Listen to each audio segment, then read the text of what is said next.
ঈদৰ দিনাই শুকুৰ আলীৰ ঘৰত কান্দোনৰ ৰোল। বন্ধুৰ সৈতে ঈদৰ নামাজ পঢ়িবলৈ গৈ আৰু উভতি নাহিল শুকুৰ। পবিত্ৰ ঈদৰ দিনাই শোকাবহ পথ দুৰ্ঘটনাত থানবান হ'ল দুখনকৈ ঘৰ। দুৰ্ঘটনাত পতিত হয় মৃত্যুক সাৱটি লয় দুই বন্ধু শুকুৰ আলী আৰু জমিৰ আলীয়ে।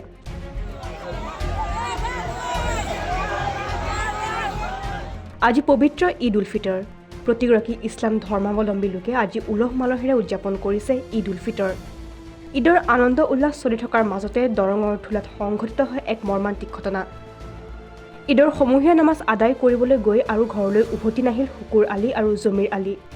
পুৱাই দৰং জিলাৰ ধুলা আৰক্ষীৰ অন্তৰ্গত গৰাপৰি নিচাপী খেৰাজ গাঁৱত ভয়ংকৰ পথ দুৰ্ঘটনা সংঘটিত হয়। মটৰ চাইকেলৰ মুখামুখি সংঘৰ্ষত সংঘটিত হয় এই পথ দুৰ্ঘটনা।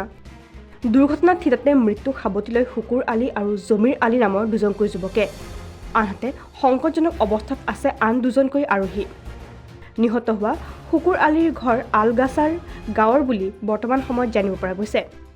দুৰ্ঘটনাত আহত হোৱা আন দুজন লোকক সংকটজনক অৱস্থাত ইতিমধ্যে প্ৰেৰণ কৰা হৈছে গুৱাহাটী চিকিৎসা মহাবিদ্যালয়ত।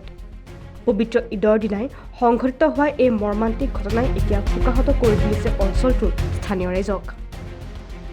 হয়, ৰাতিপুৱা 6 বজাত দুটা বাইক গাড়ী মুখামুখি এক্সিডেণ্ট হয়। এক্সিডেণ্ট হোৱাৰ ফলত দুটা মৃত্যুবৰণ কৰে আৰু দুটা সংকটজনক অৱস্থাত আছে।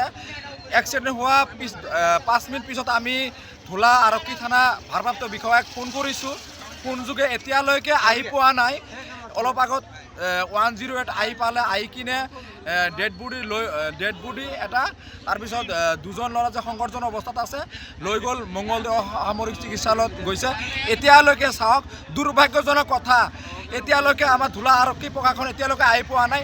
এজন ল'ৰা ডেড হৈ আছে, পৰি আছে, আপোনাৰ পথাৰত পৰি আছে, কিন্তু এতিয়ালৈকে কোনো ধৰণৰ প্ৰশাসন আহি পোৱা নাই। ধুলাৰ পৰা আহাজুদ্দিন আহমেদৰ ৰিপৰ্ট, কাৰেণ্ট আছাম।